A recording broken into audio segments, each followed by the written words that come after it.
Estimados amigos, muy buenos días. Gracias por estar acompañándonos en una nueva emisión de su programa Global Energy, que llega a ustedes a través de la plataforma Edu Digital Media, que nos cede gustosamente la Florida Global University.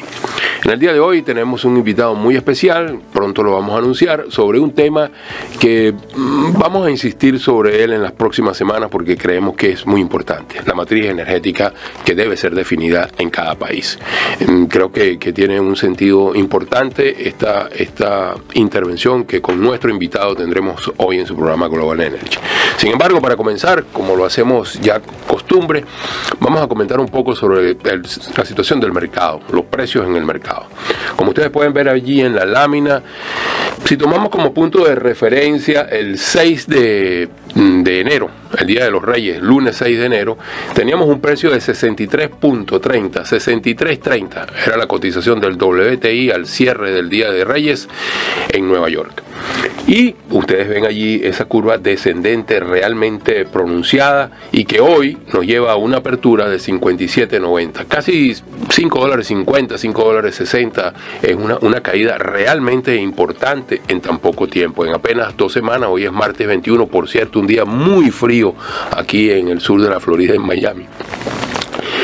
Las razones fundamentales que podemos arguir es que primero quizás ya el mercado ha tomado una cierta independencia y obviamente lo político y la situación económica determinan en mucho los precios del crudo, pero el mercado comienza de alguna manera a autorregularse y a regularse de acuerdo con la forma como observan las situaciones.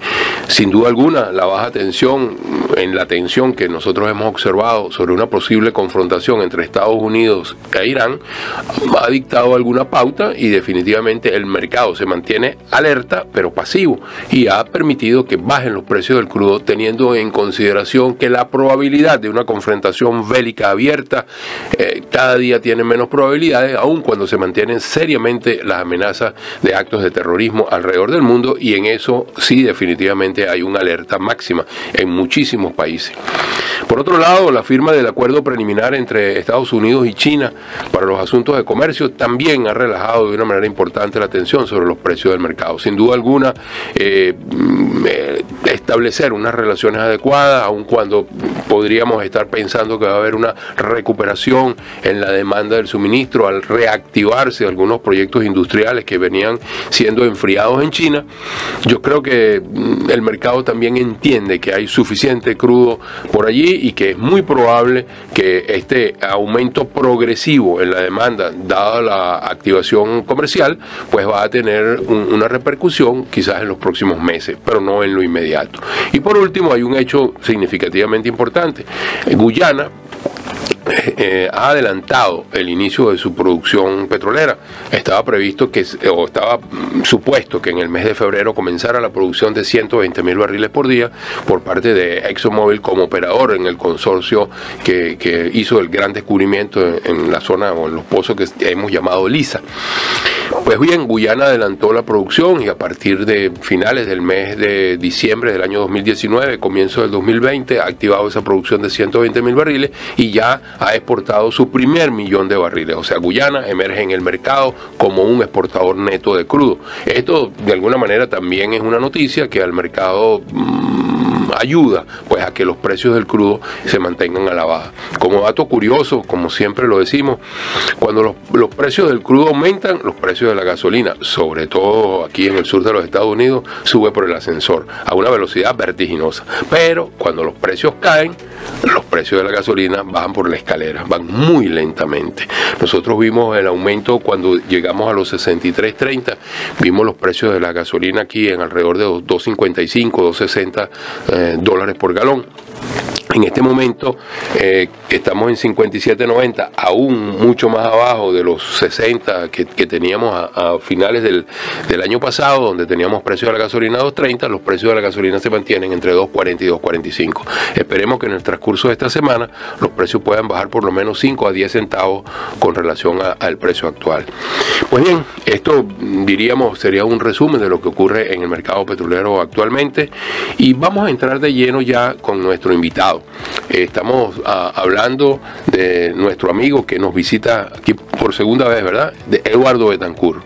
Eduardo, un muy apreciado compañero de la industria petrolera en Venezuela, de Petróleos de Venezuela, con una larguísima trayectoria, mucha experiencia acumulada y muchas ganas de continuar aportando. Lo hemos invitado porque Eduardo ha sido, yo diría que, no sé si la palabra correcta sea defensor, pero soy un enamorado del tema de la matriz energética y he encontrado en él un apoyo vital y fundamental, porque yo también pienso que es algo que debe definirse, sobre todo en los países que tienen alguna fuente energética, deben procurar identificar su matriz energética para poder hacer sus planes, pero aquellos que no tienen ninguna fuente de energía también deben hacerlo para identificar cuál es la fuente de energía que más se aproxima a sus necesidades a menores costos. Así que vamos a dejar que Eduardo nos haga una exposición sobre la materia, comentaremos algunas de las cosas que él dice, pero compartimos en gran parte la opinión de Eduardo porque ya la hemos conversado en otras oportunidades. Eduardo, bienvenido de nuevo a Global Energy. Muchas gracias, Horacio. Bueno, es un placer estar acá de nuevo. Y el tema que vamos a hablar hoy, que es el de la matriz energética, a mí me gustaría, para que quienes ven estos programas puedan tener un entendimiento claro desde el principio, y es que el gran problema que hay en todo el mundo es que los países desarrollados o subdesarrollados, todos han acordado a nivel de las Naciones Unidas que hay 3 prioridades fundamentales en cada país. Uno es superar la pobreza, otro es llevar a la población a un nivel de existencia digna y el otro es preservar el ambiente porque este es el único planeta que tenemos. Entonces, para poder superar la pobreza y llevar a un país a un nivel de existencia digna, se necesita energía. Pero para poder hacer el planeta sustentable, se necesita que la contaminación que produzca esa energía nos permita a nosotros mantener la vida sobre el planeta. Y lamentablemente lo que se está viendo es que cada vez más hemos dependido de los combustibles fósiles que emiten gases de efecto invernadero y que tenemos que hacer un cambio en el patrón o tenemos que desarrollar tecnologías que capturen esos gases antes de que vayan a la atmósfera y contaminen. Entonces, en ese sentido, ¿cuál es el gran dilema que se le presenta a todos los países? Que el uso de la energía es algo importantísimo, pero está mal distribuida en el mundo. Por ejemplo, en Estados Unidos nosotros consumimos el triple de lo que se necesita para tener una existencia digna, porque hay un nivel de vida extraordinariamente bueno. En Europa y en Japón consumen 1,5 veces a 1 vez un poco más de lo que se necesita. En Asia están más o menos en el límite y en Latinoamérica y en África estamos por debajo, y el caso específico de Venezuela estamos por supuesto muy por debajo de eso. Entonces, ¿qué significa todo esto? Que para nosotros tener una existencia digna necesitaríamos, en líneas generales, estos son estudios que ha hecho la Shell, consumir aproximadamente lo equivalente a 18 barriles equivalentes de petróleo por persona por año. Eso significa que si tuviéramos una población de 25 millones de habitantes, si toda la energía proviniera del petróleo, necesitaríamos alrededor de 1.200.000 barriles por día de consumo de energía para eso. Por supuesto, no toda la energía proviene del petróleo, ni estamos a los niveles que deberíamos estar de existencia digna. Entonces, ¿en qué se consume esa energía? Si nosotros tomamos la última fuente de datos estadísticas, que es la que se publicó en el 2014, que es el petróleo y otros datos estadísticos, aproximadamente el 20% de la energía que consumimos se va en transporte, el 20% más se va en desarrollo industrial, en industrias, un poquito más ya del 12% se va en residencial, el resto en servicio, y para el sector agropecuario y otros era muy pequeño el consumo en Venezuela. Esto no, por supuesto, no es el mismo patrón que tienen países desarrollados. Ajá. Cada país tiene su propio patrón de consumo de energía. Lo que Sí, por ejemplo, te interrumpo. Solo creo que quizás en muchos países donde existe un transporte colectivo masivo, que probablemente sea con gas o y en muchos sectores también ya eléctricos comienzan a funcionar, pues obviamente la incidencia sea menor en esa área. Pero, por ejemplo, aquí en Miami, yo te diría que prácticamente todo es transporte, porque aquí el transporte público brilla, pero brilla por su ausencia.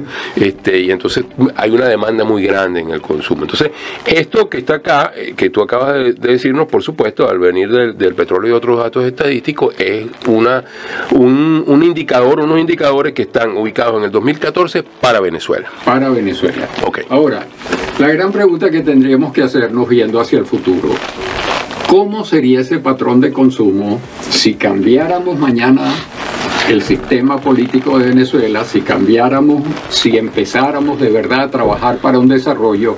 ¿Qué pasaría en el 2030? Por supuesto, no tenemos una bola de cristal para saber cómo sería eso, pero sí podemos recurrir a lo que recurren las grandes empresas petroleras y las grandes asesoras mundiales, que al análisis de escenario. Por ejemplo, ¿cuánta población tendríamos en el 2030? Bueno, si regresaran el 80% de los 6 millones que se han ido, es una situación muy diferente a si se quedan afuera. Entonces hay que hacer dos escenarios, uno, por ejemplo, pensando en el regreso, y otro pensando en que el regreso es mínimo. ¿Qué otro escenario tendríamos nosotros? ¿Cómo sería el desarrollo industrial? Si hacemos un desarrollo industrial fuerte, si logramos reactivar toda la economía y eliminar la dependencia del petróleo, el consumo sería muchísimo mayor que si hacemos una cosa moderada. ¿Cómo sería el estándar de vida de la población?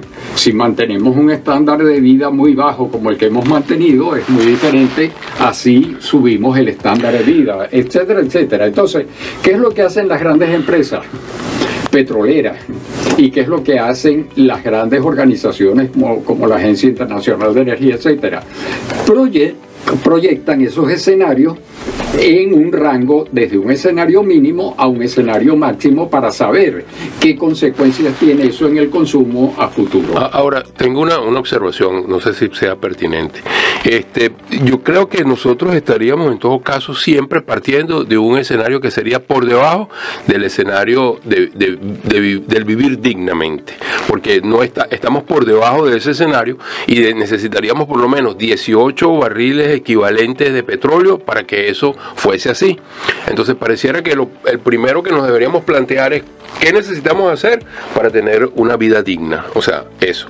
Y de ahí en adelante, entonces sí comenzar a proyectar, yo creo, no sé, lo que deberíamos hacer en función de que eso mejore de una manera considerable, estoy de acuerdo contigo, no es lo mismo decir que van a regresar 4 millones que va a regresar 1 millón. Hay una diferencia importante. ¿Dónde se van a ubicar? ¿Hacia dónde queremos proyectar a la gente? ¿Hacia las zonas rurales? Si es las zonas rurales, ¿cómo vamos a hacer? Porque electricidad es sinónimo de progreso. ¿Cómo damos la electricidad? Bueno, en fin, lo que quería referirme es que yo creo que partimos por debajo del estándar. O sea, hay que hacer un esfuerzo para llegar al estándar y de ahí comenzar a crecer. Eso es correcto. Y entonces aquí es donde los técnicos y los políticos tienen que trabajar y ponerse de acuerdo. Porque obviamente decir que en el 2030 o en el 2035 debería ser un plan nuestro llevar a la población a un nivel de vida digno, no parece un disparate. Si nosotros queremos realmente tener una sustentabilidad política y democrática en América Latina, tenemos que elevar ese nivel de vida para que la gente aprecie las ventajas de lo que es vivir en democracia. Si no lo hacemos, probablemente vamos a estar en un caos permanente. Y entonces, esto es lo que nosotros tenemos que plantearnos hacia futuro. Pero también tenemos que plantearnos de dónde va a venir esa energía. Correcto. Entonces, dentro de esos escenarios, lo que nosotros sabemos es que para el 2014, el 80% provenía de hidrocarburos y el 20% provenía de hidroelectricidad. Cosa que no debe haber cambiado mucho, ¿no? Cosa que no debe haber cambiado mucho, y en un país como el nuestro, que no hemos desarrollado ninguna otra fuente alterna, pero que además de eso tenemos abundante energía proveniente de los hidrocarburos y de la hidroelectricidad, nosotros tenemos que plantearnos entonces cómo se incrementaría ese consumo de energía para ese mismo 2030, y allí es donde cada país tiene que hacer algo parecido. Y nosotros tenemos también que estimar lo que van a hacer los otros países, porque en un país productor de hidrocarburos, lo lógico es que va a haber más hidrocarburos, o debería haber más hidrocarburos, que lo que demanda el consumo interno. Entonces, ¿dónde está la diferencia? La diferencia está en lo que nosotros podemos exportar, pero tenemos que saber a quién exportárselo, y para eso, de nuevo, necesitamos escenarios de crecimiento, de producción y escenarios de desarrollo de otras fuentes de energía que permitan, por un lado, suplir el mercado interno, y además exportar lo que sea valioso para obtener divisas para incidir en ese mismo desarrollo. Bien, para continuar, quiero recordarles que estamos hoy conversando en nuestro programa Global Energy a través de Edu Digital Media como plataforma que nos cede la Florida Global University con Eduardo Betancourt, y el tema del día de hoy es la matriz energética. Y vamos a entrarle entonces a la matriz energética. Entonces eso nos lleva a la matriz energética.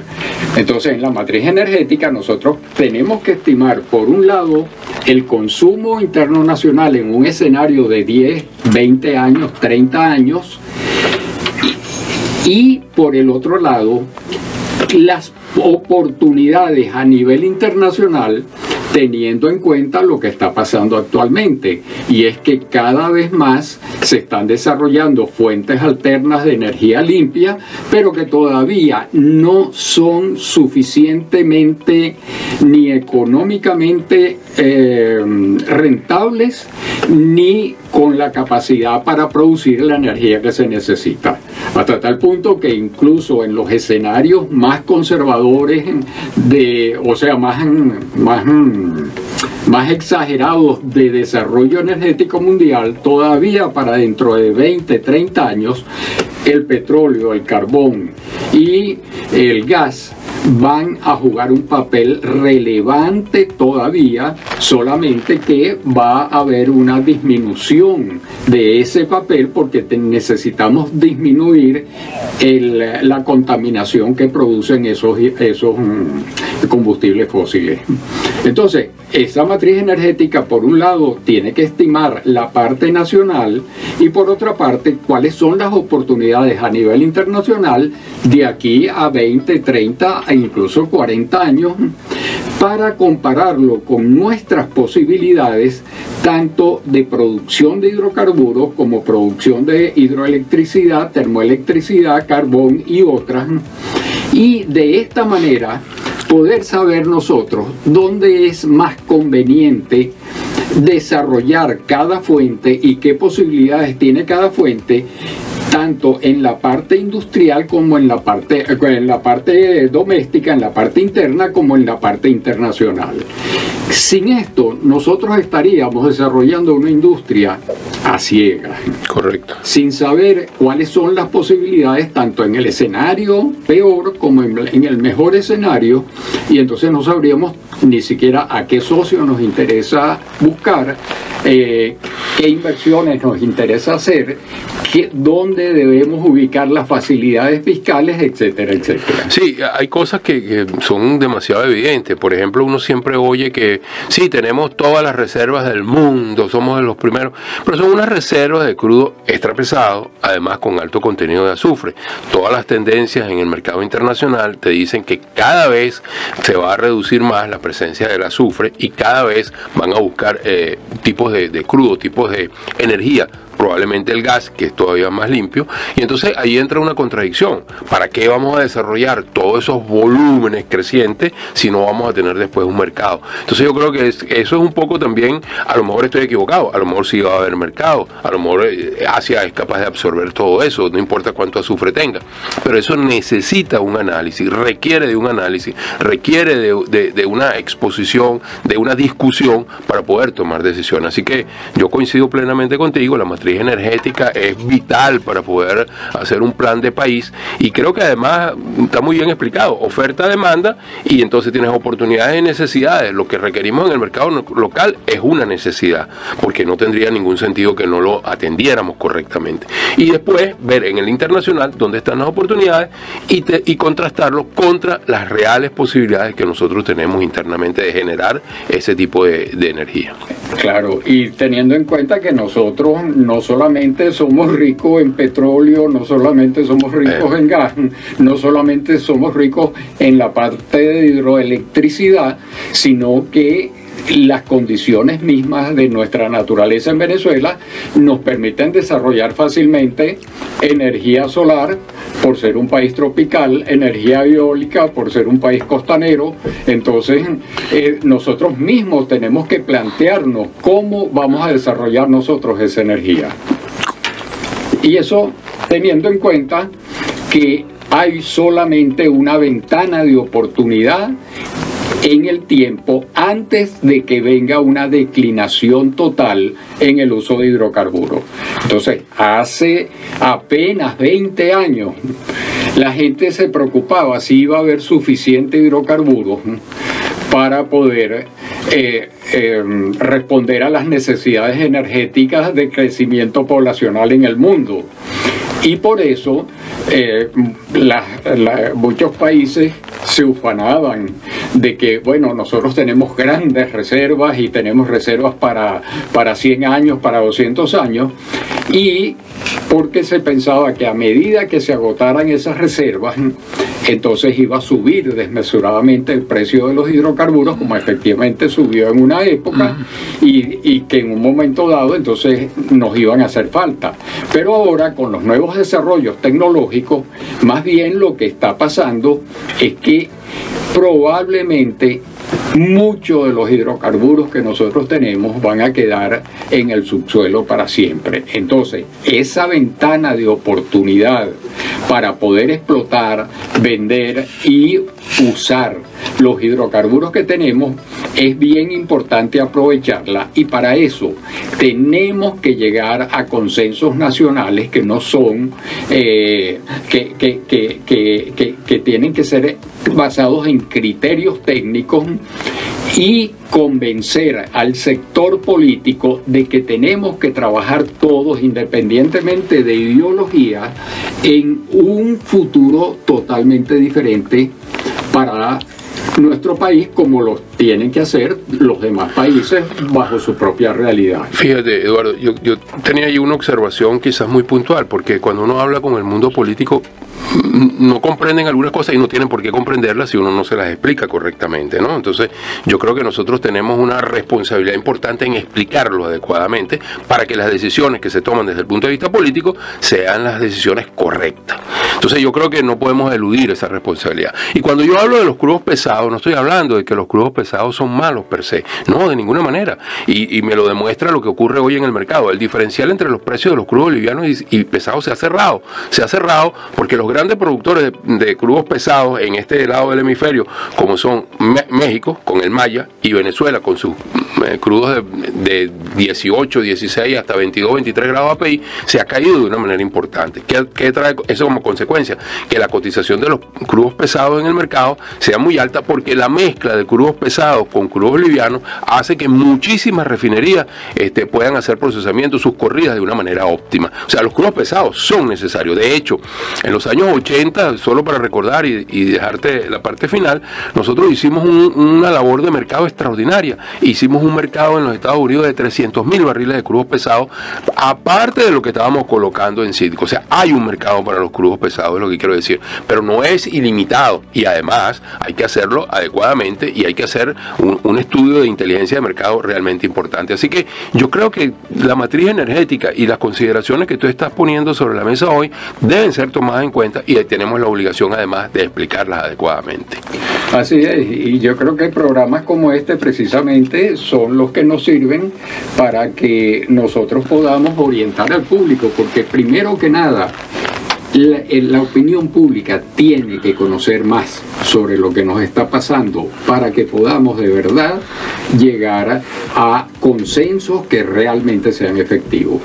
Sí, pienso que esa es la labor que tenemos, y me gustaría tal vez decirle a quienes nos están viendo hoy que el próximo sábado, una iniciativa que hemos tenido en lo que es el sector energía de Benamérica, vamos a tener un primer foro. A mí me gustaría que lo anunciara Eduardo, quien ha estado más involucrado en esto. Yo con muchísimo gusto le estoy prestando toda mi colaboración, pero me gustaría que Eduardo hiciera ese anuncio, porque creo que es una serie de foros y charlas, conferencias, coloquios que van a comenzar este próximo sábado. Eduardo. Sí, correctamente. El próximo sábado tenemos un evento de 9:30 a 12:30 en Millennium Atlantic University, donde vamos a contar con la asistencia del diputado Luis Stefanelli de la Comisión de Energía de la Asamblea Nacional, pero cuyo objetivo es fundamentalmente